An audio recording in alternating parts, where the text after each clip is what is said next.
Hello dear students, welcome back to my YouTube channel. चलो maths पढ़ने। Dear students, मैं सुमंत कुमार लेकर आ गया हूँ क्लास 12th के स्टूडेंट्स के लिए मैथमेटिक्स। और जानते हैं कौन सा मैथमेटिक्स? लेसन 1 का जो मैथमेटिक्स है वो लेसन 1। ये हमारा लेक्चर 1 है इस चैप्टर का। इस चैप्टर का हमारा ये क्या है? लेक्चर 1 है जी।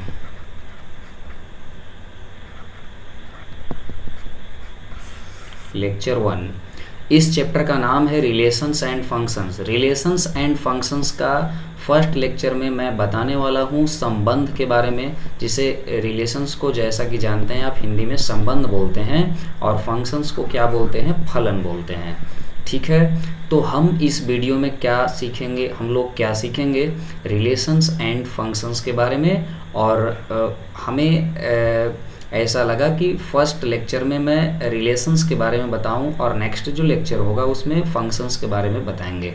तो इसलिए हमने फर्स्ट लेक्चर में क्या बताने वाला है? रिलेशंस के बारे में। ठीक है, तो हम लोग इसके बारे में आइए जानते हैं। लेकिन मेरा रिक्वेस्ट है कि आप सबसे पहले सेट्स के बारे में जानकारी ले लें, क्योंकि आप जब तक क्लास 11th का सेट्स नहीं पढ़े रहेंगे, समुच्चय के बारे में जानकारी नहीं लिए रहेंगे, तो आपको रिलेशंस बिल्कुल ही समझ में आने वाला नहीं है। तो ऐसा कीजिए, मेरा प्रीवियस लेक्चर्स को आप देख लेंगे। प्रीवियस लेक्चर्स मेरा प्लेलिस्ट में मिल जाएगा, उसे आप देख लेंगे, सारी बातें समझ में आ जाएगा। ठीक है, तो आइए हम लोग स्टार्ट करते हैं एक एक करके सारी बातें, और अपने फ्रेंड्स को भी शेयर कर दें, शेयर करना ना भूलें। ठीक है, अब देखिए हमारा जो ये स्लाइड है, हमने रिलेशंस के बारे में बताने के लिए बोला, और उसमें सबसे फर्स्ट टॉपिक हमारा क्या है? Order pairs. जी हाँ, ऑर्डर पेयर्स के बारे में अगर आपको जानकारी नहीं रहेगा तो आप रिलेशंस ये सब के बारे में नहीं सीख पाएंगे। रिलेशंस को जानने के लिए हमें सबसे पहले ऑर्डर पेयर के बारे में जानकारी होना चाहिए। तो आइए हम लोग क्लास 11th में पढ़ चुके हैं, इसलिए क्लास 12th में हम लोग जो है उसको समझने का प्रयास करते हैं, बट उतना जो है मोर डीपली जानने का प्रयास नहीं करेंगे। वो चीज़ जो क्लास 11th में पढ़ना है, जो क्लास 12th में पढ़ना है, उसको मोर डीपली और विथ एग्जाम्पल्स, विथ प्रूफ सारा चीज़ें बताने का प्रयास करेंगे। देखिए ऑर्डर पेयर क्या होता है। अगर हमारे पास कोई दो ऑब्जेक्ट्स है, इसे हिंदी में क्रमिक युग्म बोलते हैं। अगर हमारे पास कोई दो ऑब्जेक्ट्स है और उसको हम एक के बाद एक प्रॉपर ऑर्डर में लिखें, तो वो ऑर्डर पेयर कहलाता है।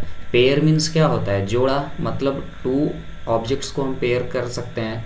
और ऑर्डर मतलब क्रम से, जब हम लोग क्रम से दो चीज़ों को रखते हैं, एक के बाद एक दो चीज़ों को एक साथ लिखते हैं, तो हमें ऑर्डर पेयर तैयार होगा। जैसा कि आप देख रहे हैं, let A and B are any two objects और elements, then their order pair, इनका जो ऑर्डर पेयर होगा इज ए कॉमा बी। मतलब इस तरह से हम लोग ऑर्डर पेयर को, क्रमिक युग्म को लिखते हैं। और एक बात एग्जाम्पल को लेकर समझाने का प्रयास करते हैं। देखिए, जैसे हमने ले लिया 1 और 3, ये क्या है? एक ऑर्डर पेयर है। अगर हम यहाँ पर ले लें 2,5, ये भी क्या है? ऑर्डर पेयर है। अगर हम 3 ले लें, ये भी एक ऑर्डर पेयर है।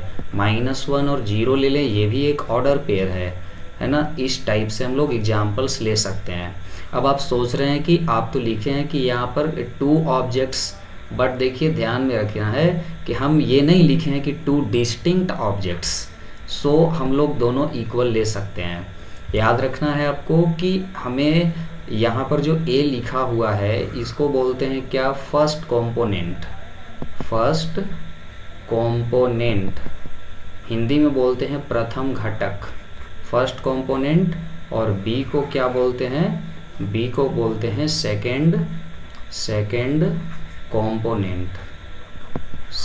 कॉम्पोनेंट। क्लियर है? ए और बी क्या है? तो जब भी ऑर्डर पेयर लिखा, जैसा कि यहाँ पर हमने लिख दिया 1,3, तो इसमें हो गया फर्स्ट कंपोनेंट, ये हो गया सेकंड कंपोनेंट, इसमें फर्स्ट कंपोनेंट 2 हो गया, सेकंड कंपोनेंट 5 हो गया, फर्स्ट कंपोनेंट 3 हो गया, सेकंड कंपोनेंट भी 3 हो गया, इसमें फर्स्ट कंपोनेंट -1, सेकंड कंपोनेंट 0 हो गया। तो इस तरह के जब भी आप 2 ऑब्जेक्ट्स या 2 एलिमेंट्स को एक के बाद एक प्रॉपर ऑर्डर में लिखा हुआ देखें तो उसे हम लोग ऑर्डर पेयर बोलेंगे। क्लियर है बात? चलिए अब हम लोग आगे 2 छोटा छोटा नोट पॉइंट्स भी सीखेंगे। फर्स्ट नोट क्या? फर्स्ट नोट ये है आपका कि अगर 2 ऑर्डर पेयर A, B और C, D अगर इक्वल हैं तो ये 2 ऑर्डर पेयर्स कब इक्वल हो सकते हैं? तो ये 2 ऑर्डर पेयर्स तभी इक्वल हो सकते हैं जब A = C होगा एंड B = D होगा। मतलब फर्स्ट कंपोनेंट के और सेकंड कंपोनेंट अगर सेकंड कंपोनेंट के इक्वल होगा तभी ये 2 ऑर्डर पेयर्स इक्वल कहे जाएंगे। एंड सेकंड नोट क्या है? तो सेकंड नोट ये है कि A and B may be equal। मतलब अभी जैसा कि ऊपर बता रहे थे, हमने एग्जाम्पल भी एक लिया, A और B दोनों जो है वो इक्वल हो सकता है, इसमें आप देख सकते हैं, है ना। तो first component and second component ये ज़रूरी नहीं है कि दोनों डिस्टिंक्ट हो, अलग अलग हो, दोनों सेम हो सकता है, इस बात को ध्यान में रखना है। क्लियर है बात? मेरा रिक्वेस्ट आपसे है कि आप इसका नोट्स भी रेडी करते चलें, नोट्स बनाते चलेंगे और सीखते चलेंगे तो आपको बेहद अच्छे ढंग से समझ में आएगा। क्लियर है बात? चलिए अब हमारा नेक्स्ट स्लाइड में क्या है देखते हैं। नेक्स्ट स्लाइड में है कार्टेजियन प्रोडक्ट ऑफ 2 सेट्स, समुच्चयों का कार्तीय गुणन। जैसा कि हम पहले भी फर्स्ट ही टाइम बोले हैं, सेट्स का जानकारी होना चाहिए। जिसको सेट्स का, समुच्चय का जानकारी नहीं रहेगा वो बिल्कुल नहीं समझ पाएगा। तो मुझे उम्मीद है आप सेट्स पढ़ लिए होंगे तभी इस लेक्चर को देख रहे हैं। चलिए, तो कार्टेजियन प्रोडक्ट ऑफ 2 सेट्स या सेट्स लिखा हुआ है, तो हम लोग 2 सेट्स के कार्टेजियन प्रोडक्ट के बारे में जानेंगे। देखिए, लेट A एंड B, आप जैसा कि जानते हैं सेट को कैपिटल लेटर से डिनोट करते हैं, तो यहाँ पर हमने ले लिया A and B। Let A and B are any 2 sets, अगर हम कोई भी 2 सेट्स ले लेते हैं A और B, then there Cartesian product, Cartesian कार्तीय गुणन। हिंदी वाले स्टूडेंट्स भी आसानी से समझ सकते हैं, हिंदी मीडियम वाले, क्योंकि ये बहुत ही खास और विचित्र सा इंग्लिश नहीं है, हमने सिंपल लैंग्वेज में इसको बता रहा हूँ। तो Cartesian product of let A and B are any 2 sets, then their Cartesian product is denoted by, Cartesian product को डिनोट कैसे करते हैं? तो denoted by A cross B। जब भी हम लोग A और B 2 सेट्स दिया रहेगा तो उनके कार्टेजियन प्रोडक्ट को हम लोग कैसे डिनोट करेंगे? तो A क्रॉस B से डिनोट करेंगे, ठीक है। और फिर क्या होगा? एंड डिफाइंड बाई, तो डिफाइन कैसे करते हैं जी? तो defined by A cross B equal to, जब भी A क्रॉस B निकालना हो तो क्या करना होगा? A,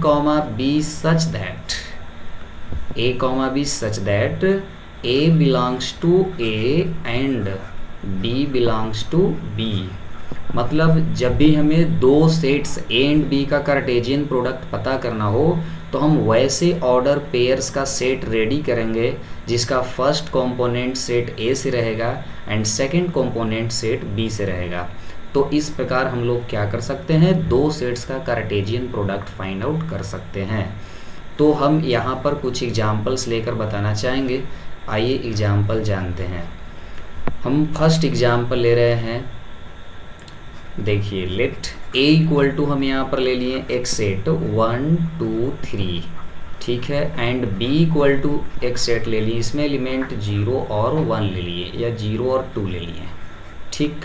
हमारे पास यहाँ पर 2 सेट्स है, सेट A और सेट B, और इन 2 सेट्स के हेल्प से हम सबसे पहले इसका Cartesian product A cross B निकालना चाहते हैं, और हम लोग अभी तुरंत सीखें कि ए क्रॉस बी निकालने के लिए क्या करते हैं। तो ए क्रॉस बी निकालने के लिए हम लोग ऑर्डर पेयर्स का सेट रेडी करते हैं, जिस ऑर्डर पेयर्स का फर्स्ट कंपोनेंट ए से एंड सेकंड कंपोनेंट बी से होगा।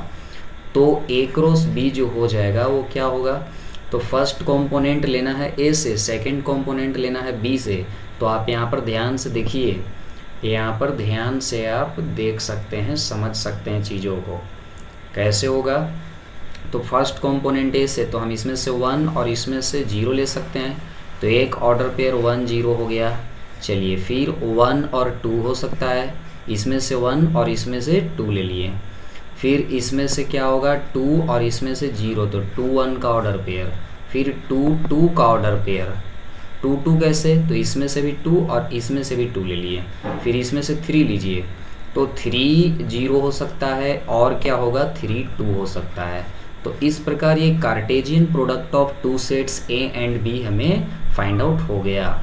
अगर आप चाहते हैं कि बी क्रॉस ए निकालिए, तो बिल्कुल आप बी क्रॉस ए निकाल सकते हैं, बट उसके लिए बी को आपको पहले रखना होगा। तो 0 2 को हम फर्स्ट टाइम रख देंगे, एंड सेकेंड टाइम क्या रखना होगा 1 2 एंड 3, मतलब सेट ए के रखना होगा।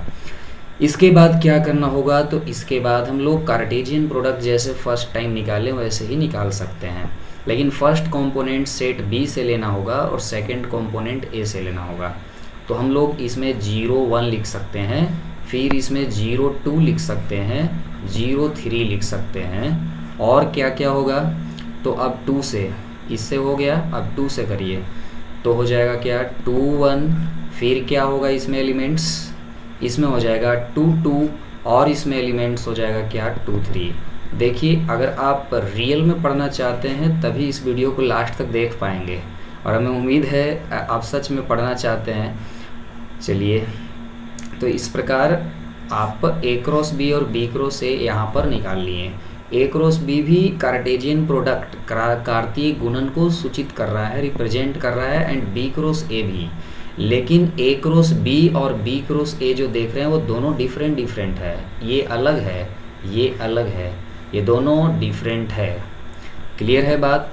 आइए हम कुछ नोट्स इसके बारे में जानते हैं। तो आई होप आप Cartesian product of two sets समझ गए होंगे कि अगर कोई 2 सेट्स दिया हुआ होगा और आप उसका कार्टेशियन प्रोडक्ट्स निकालना चाहते हैं तो उसके लिए क्या करेंगे, हम लोग ऑर्डर पेयर्स तैयार करेंगे, है ना। आप पेयर वाइज एलिमेंट्स को लिखेंगे, लेकिन फर्स्ट कंपोनेंट सेट ए से और सेकंड कंपोनेंट सेट बी से लेना होगा।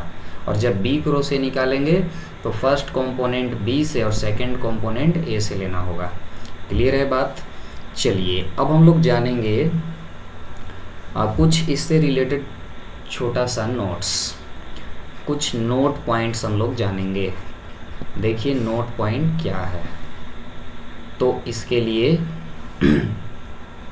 हम यहाँ पर ले लेंगे number of element in A cross B equal होगा number of element in B cross A के। ठीक है, number of element in A cross B निकालिए या number of element in B cross A निकालिए, दोनों केस में सेम आएगा। और दोनों कितना आएगा, तो n A into n B. Means समझने का प्रयास करिए। देखिए हम यहाँ पर क्या लिए हैं, यहाँ पर ले लिए हैं ए और बी 2 सेट्स।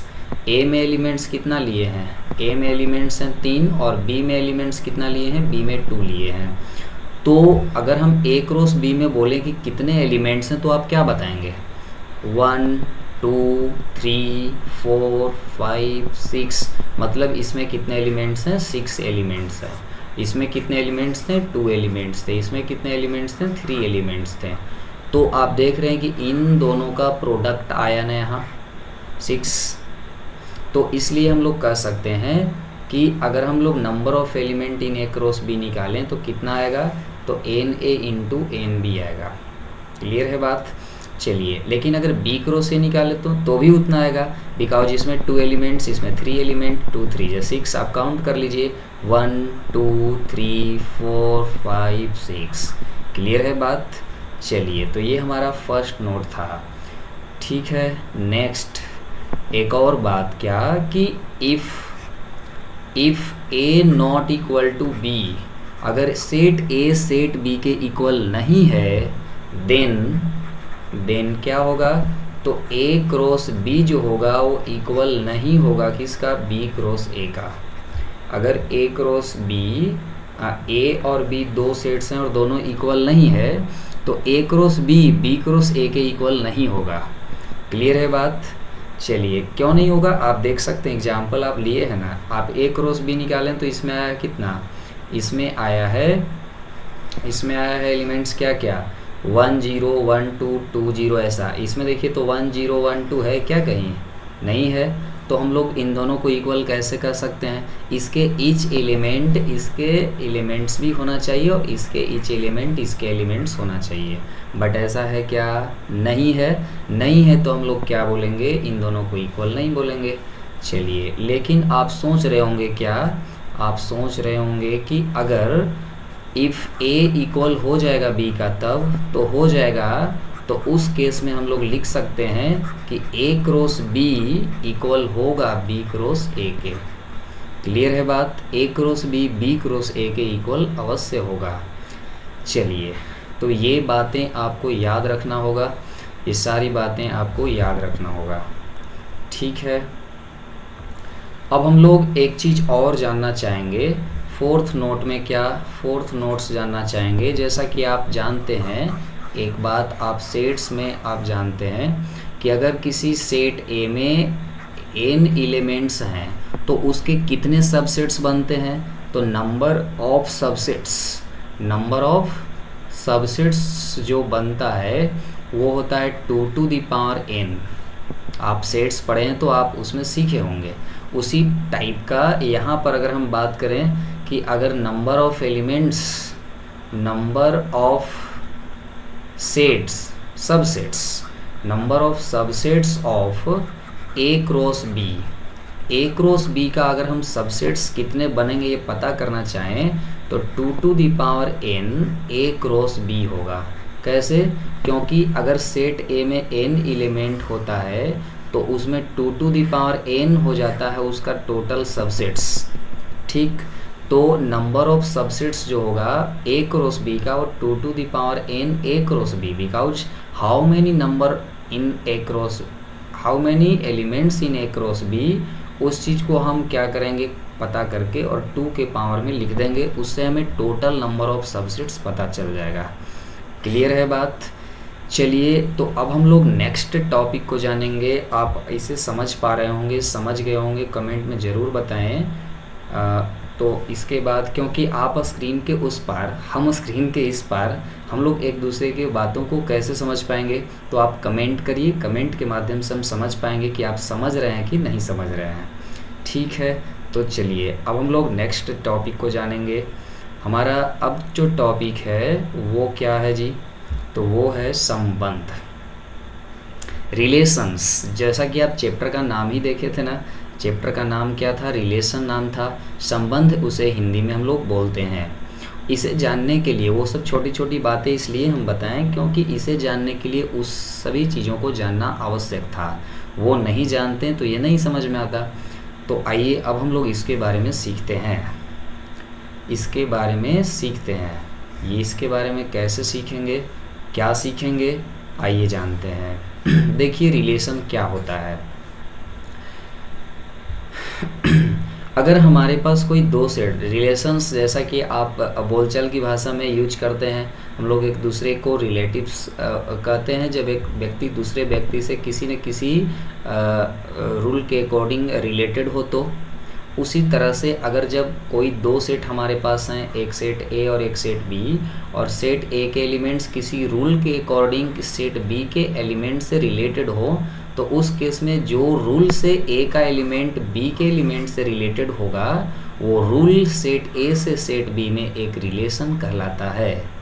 नहीं समझे? आइए जानते हैं, हम लोग डीप में इस चीज़ को जानते हैं, इस चीज़ को हम लोग बिल्कुल गहराई से जानते हैं। ध्यान से देखिएगा, सारा बात समझ में आ जाएगा। क्या है जी, तो देखिए, let A and B are any two sets अगर ए और बी हमारे पास कोई भी दो सेट्स हों, देन ईच सबसेट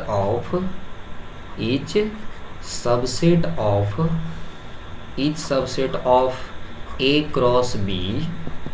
अभी तुरंत हम लोग ए क्रॉस बी क्या होता है इसके बारे में सीखे हैं। तो अगर ए और बी कोई दो सेट्स हैं और इन दो सेट्स के Cartesian product A cross B के जितने भी सबसेट होंगे वे each subset of A cross B is said to B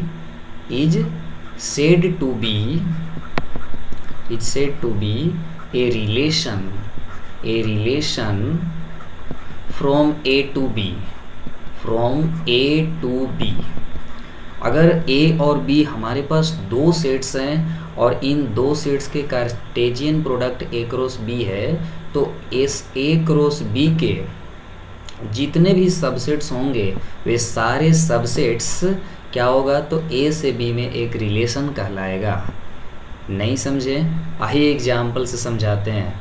मतलब कहने का ये है कि अगर कोई रिलेशन है तो क्या होगा, वो सबसेट होगा किसका, तो ए क्रॉस बी का। मतलब जितने भी ए क्रॉस बी के एलिमेंट्स आएंगे उनके हेल्प से हम उसका सबसेट्स निकालेंगे और वे सारे सबसेट्स ए से बी में रिलेशन कहलाता है। देखिए ना, एग्जाम्पल के हेल्प से आपको समझ में आ जाएगा। एग्जाम्पल में हम लोग लेते हैं, लेट कर लीजिए ए इक्वल टू इसमें हमने सेट में एलिमेंट ले लिया 1 और 2, ठीक, और बी में एलिमेंट्स हम ले लिए क्या, ओनली 3 ले लिए।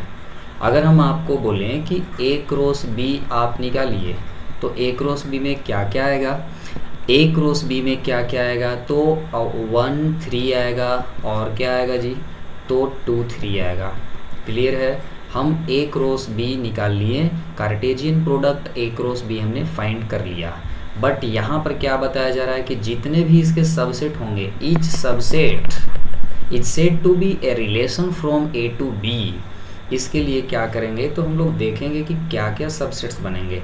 अच्छा, आप पहले ये बताइए कि इसके कितने सबसेट्स बनेंगे। तो 2 to the power elements in A cross B and we have A cross B में कितने एलिमेंट्स, तो 2 एलिमेंट्स। देखिए एक 1 3 एक ये वाला 2 ऑर्डर पेयर है, तो हम लोग यहाँ लिखेंगे 2, मतलब क्या आएगा 4, मतलब 4 रिलेशंस बनेंगे।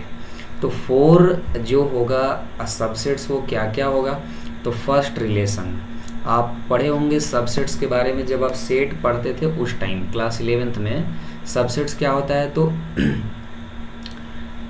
यहाँ पर इसके सबसेट क्या होगा, किसी भी सेट का एक सबसेट 5 होता है तो एक 5 हो जाएगा।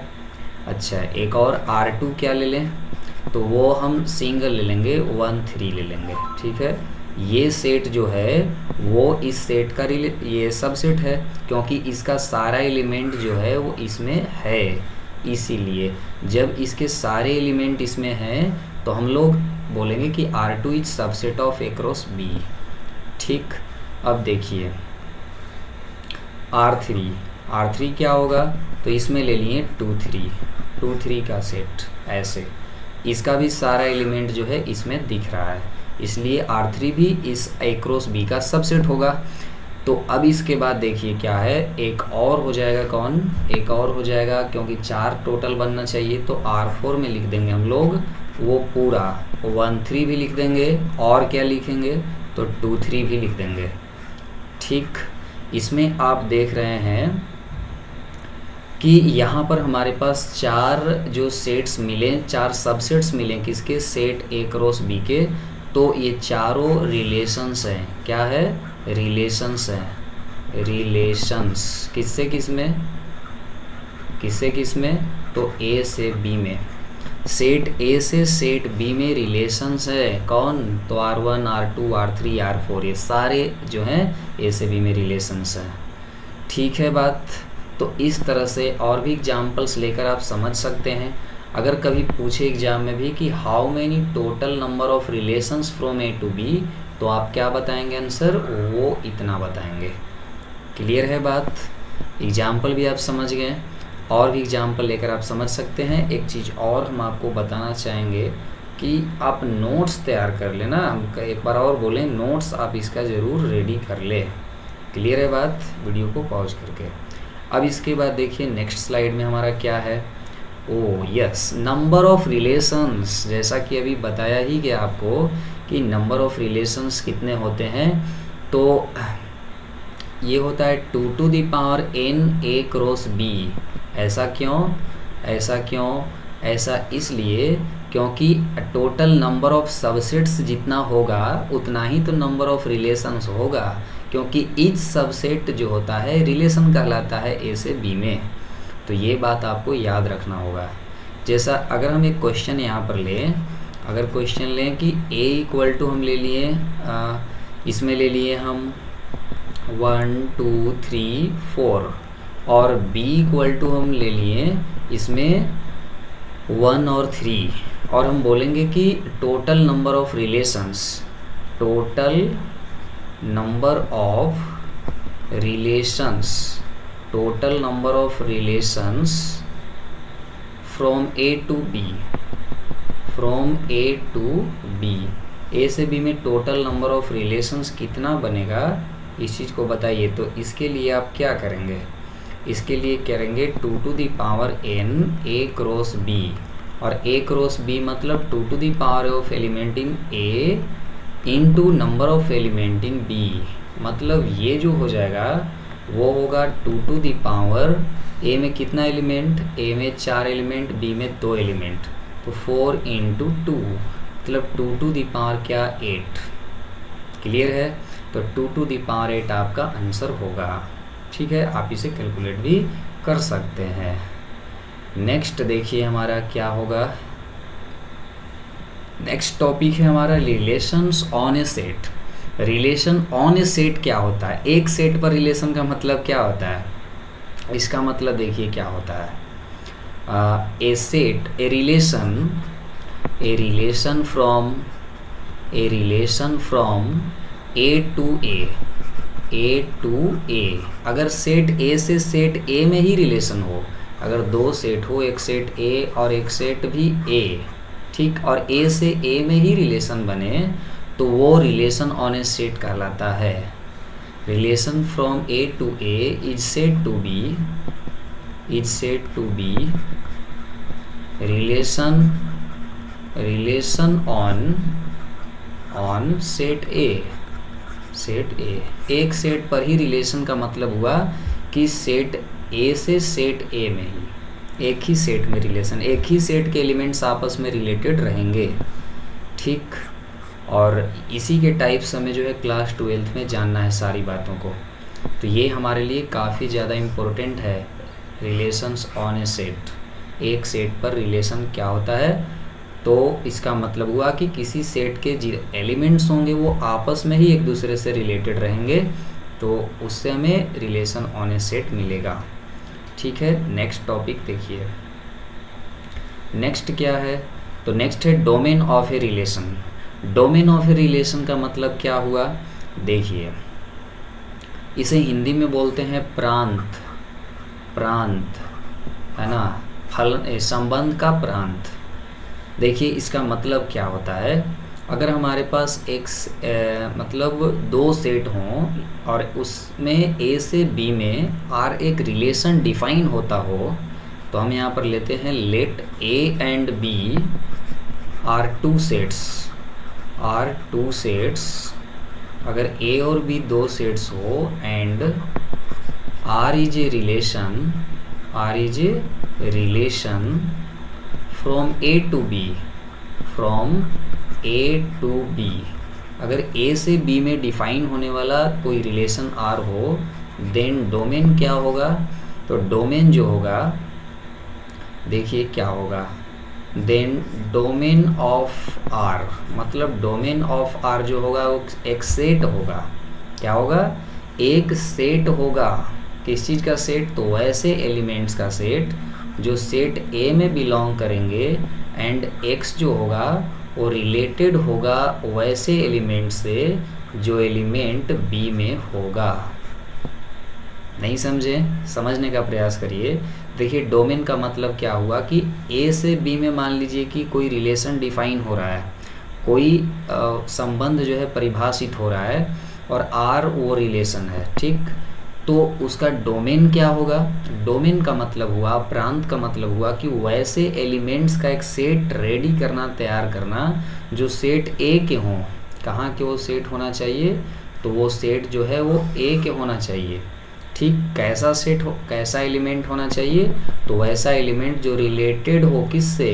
वैसे एलिमेंट से जो बी में हो। मतलब अगर हमारे पास दो सेट हैं, एक सेट ए और एक सेट बी, एक सेट ए और दूसरा सेट बी, और इससे इसमें आर एक रिलेशन डिफाइन हो रहा है, तो इसमें का जो जो एलिमेंट्स, मान लीजिए इसमें ए है, बी है, सी है, डी है, इसमें ई है, एफ है, जी है, ए रिलेटेड है ई से, और बी रिलेटेड है एफ से, सी रिलेटेड है एफ से, ऐसे, ठीक। और अगर हम इसका डोमेन फाइंड करना चाहें तो डोमेन में क्या क्या आ जाएगा? डोमेन में वैसे एलिमेंट्स आ जाएंगे जो ए के हैं बट बी वाले एलिमेंट से रिलेटेड हैं।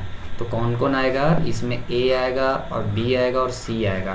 तो ए, बी और सी। इसमें डी को नहीं लिखेंगे because D is not related to any elements of set B, ठीक। तो डोमेन में ये मतलब ये सिंपल सी बात आपको याद रखना है कि अगर ए से बी में कोई रिलेशन डिफाइन हो रहा है तो सेट ए के जो जो एलिमेंट बी में रिलेटेड रहेगा उसका सेट हम रेडी कर देंगे तो वो डोमेन कहलाएगा। क्लियर है बात? चलिए अब हम लोग किसी तरह का दिक्कत परेशानी हो तो आप कमेंट में बताएं, है ना। और हम इसके बाद नेक्स्ट टॉपिक बताने जा रहे हैं। आप एग्जाम्पल लेकर भी इसका समझ सकते हैं, जैसा कि हमने एक एग्जाम्पल लेकर समझाया ही यहाँ पर, तो आपको समझ में आ गया होगा। नेक्स्ट टॉपिक है हमारा range of a relation. Range को हिंदी में बोलते हैं परिसर। रेंज को क्या बोलते हैं? परिसर बोलते हैं, ठीक। रेंज ऑफ ए रिलेशन का मतलब क्या हुआ? रेंज ऑफ ए रिलेशन का मतलब हुआ कि अगर अभी जैसे पीछे डिफाइन किए वही वाला बात यहाँ भी है, तो हम लोग लिखेंगे, इस चीज़ को लिखकर समझ लेते हैं। देखिए, let R is a relation, let R is a relation from A to B। अगर A से B में R कोई रिलेशन है then क्या होगा? then रेंज जो होता है वो क्या होता है? तो रेंज जो होगा उस रिलेशन का वैसे एलिमेंट्स का सेट होगा जो एलिमेंट कहाँ का होगा? B का होगा। किसका होगा? बी का होगा। और ए के जो एलिमेंट्स होंगे वे रिलेटेड होंगे किससे? वाई से, जहाँ एक्स ए में होगा। मेरे कहने का मतलब यहाँ पर ये है कि अगर आपके पास दो सेट्स हैं, कितने सेट्स हैं? दो सेट्स, एक सेट ए, एक सेट बी, एक सेट ए, दूसरा सेट बी। ए से बी में आर एक रिलेशन डिफाइन हो रहा है, ठीक। और इसमें कुछ एलिमेंट्स हैं, ए के एलिमेंट्स, इसमें कुछ बी के एलिमेंट्स हैं। तो ए के मान लीजिए इसमें हमने ले लिया 1 2 3 4 5 ऐसे ले लिए, ठीक है, ऐसा ले लिए। इसमें ले लिए हम ए, बी, सी, डी, ई, एफ, ऐसे। और हम यहाँ पर क्या किए कि इस टाइप से ए को रिलेट कर दिए 1 से, 2 को रिलेट कर दिए बी से, 3 को रिलेट कर दिए एफ से, ऐसा, और 4 को रिलेट कर दिए हम सी से। और अगर हम बोलें कि इसका रेंज पता करिए, तो रेंज आप क्या बताएंगे? तो इसका रेंज आपको बताना होगा कितना? रेंज इक्वल टू हो जाएगा वैसे एलिमेंट्स। देखिए हम यहाँ पर बताए हैं कि वैसे एलिमेंट्स जो बी में होगा उसका सेट बनाना है, लेकिन बी के क्या सारे एलिमेंट्स का? नहीं, बी के वैसे एलिमेंट्स का जो ए के एलिमेंट से रिलेटेड हो। एक्स रिलेटेड टू वाई लिखा हुआ है, तो कौन कौन रिलेटेड है? ए है, बी है, सी है और एफ है। देखिए बी का एलिमेंट होना चाहिए और ए के एलिमेंट से रिलेटेड होना चाहिए, तो इसमें आएगा ए, बी, सी और ठीक। तो ये क्या हो जाएगा? रेंज हो जाएगा उस रिलेशन आर का। कोई दिक्कत परेशानी चलिए नहीं होगा अब हम लोग नेक्स्ट टॉपिक जानेंगे। नेक्स्ट टॉपिक हमारा क्या है जी, तो कोडोमेन है। कोडोमेन नहीं लिखे हैं, एक चीज़ छूट रहा है क्या, कोडोमेन बता देते हैं आपको। देखिए कोडोमेन, इसके बाद हम लोग जानेंगे कोडोमेन के बारे में। कोडोमेन किसके बारे में, रिलेशन के कोडोमेन के बारे में जानेंगे। Codomain of a relation, of a relation, इसे हिंदी में बोलते हैं सहप्रांत, सहप्रांत। ठीक, हिंदी वाले स्टूडेंट्स को भी दिक्कत नहीं होना चाहिए। तो देखिए, अगर सिंपल सा है, ए से बी में अगर कोई रिलेशन आर डिफाइन हो रहा है तो बी वाले सेट जो है, उस पूरे सेट को हम लोग कोडोमेन बोलेंगे। इस पूरे सेट बी को क्या बोलेंगे, कोडोमेन बोलते हैं, कोडोमेन। तो ये बात आपको याद रखना है। ठीक, यहाँ पर देख रहे हैं ना, तो अगर इसमें हम रेंज तो इतना लिख दिए, लेकिन कोडोमेन आपसे अगर पूछा जाए तो क्या बताएंगे, सेट बी के जितने भी एलिमेंट्स हैं सबको एक सेट में इंक्लूड कर देंगे, मतलब वही सेट कोडोमेन कहलाता है। अब हम नेक्स्ट टॉपिक को बताएंगे। नेक्स्ट टॉपिक आपका क्या है, देखिए इन्वर्स ऑफ ए रिलेशन। बिल्कुल ये भी बेहतरीन और इजी चीज़, सारे कॉन्सेप्ट इजी हैं। आप बस लास्ट तक देखेंगे, कंसंट्रेट होकर देखेंगे, चीज़ों को समझने का प्रयास करेंगे, तो ऐसा हो ही नहीं सकता कि आपको समझ में नहीं आएगा। मैथमेटिक्स समझने का ही चीज़ है, रटने का चीज़ है ही नहीं। तो आप कंसंट्रेट होकर, केंद्रित होकर और इस चीज़ को समझने का प्रयास करेंगे। देखिए इन्वर्स ऑफ ए रिलेशन क्या है, if R is a relation, R is a relation from A to B, from A to B. अगर आर जो है एक रिलेशन है ए से बी में, दैट इज कहने का मतलब कि आर इक्वल टू ऐसे है कि x comma y such that x related to y, ठीक, where x belongs to A and y belongs to B. इस टाइप का अगर है, आर एक रिलेशन है, किससे किस में है, तो ए से बी में है, तो हम लोग क्या कह सकते हैं, देन आर इन्वर्स जो होगा, इसका जो इन्वर्स होगा उसको डिनोट करते हैं ऐसे। ठीक, उसका मतलब क्या होता है, तो इन्वर्स ऑफ रिलेशन का मतलब हुआ कि इसमें x और y था ना, बस ऑर्डर चेंज कर देंगे, y एंड x कर देंगे, बस हो गया। जहाँ x रिलेटेड तो होगा y से, लेकिन x a से होगा और y कहाँ से होगा, y b से होगा। ठीक है, अगर r इक्वल टू कभी रिलेशन ऐसा दिया हुआ रहे, जैसा कि हम एग्जाम्पल लेकर आपको बताना चाहेंगे, अगर हम एग्जाम्पल लेकर आपको बताना चाहें तो देखिए, लेट एग्जाम्पल में हम यहाँ पर ले लिए, let R A equal to, हमें इसमें एलिमेंट्स ले लिए 1 2 3 और बी में एलिमेंट्स हम ले लिए ऐसे 4 6 8 ऐसा ले लिए, और आर इक्वल टू हमने ले लिया इसमें क्या, इसमें ले लिया कि x रिलेटेड होगा y से, such that x 2x equal to y, जहाँ x बिलोंग करेगा a में और y बिलोंग करेगा कहाँ, b में। ऐसा हम कोई रिलेशन ले लिए, तो आप बताइए इसमें क्या क्या आएगा। x के जगह 1 पुट करिए, क्योंकि x का वैल्यू जो है वो सेट a से लेना है और y का वैल्यू सेट b से लेना है। तो हम लोग x के जगह क्या करेंगे, सेट a में से 1 को पहले पुट करेंगे। जब आप 1 को पुट करेंगे तो 1 इंटू 2 क्या मिलेगा, y का वैल्यू यहाँ से 2 मिलेगा, तो 1 रखने से 2 मिलेगा।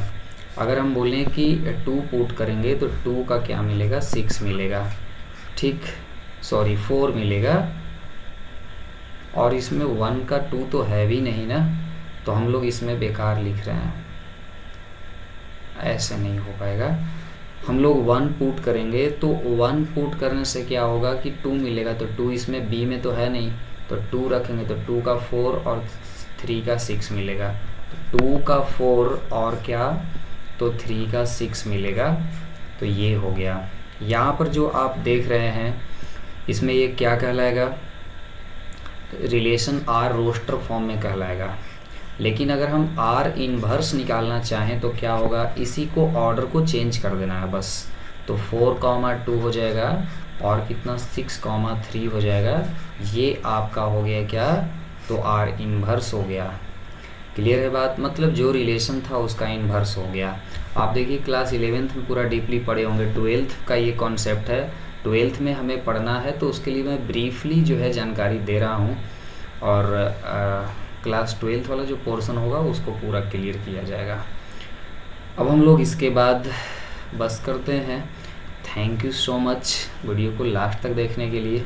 उम्मीद करते हैं अपने फ्रेंड्स को शेयर कर देंगे, ठीक, और चैनल को सब्सक्राइब कर देंगे, क्योंकि इससे आपको जब वीडियो डालें तो लेटेस्ट अपडेट सबसे पहले मिल सके। Again thank you.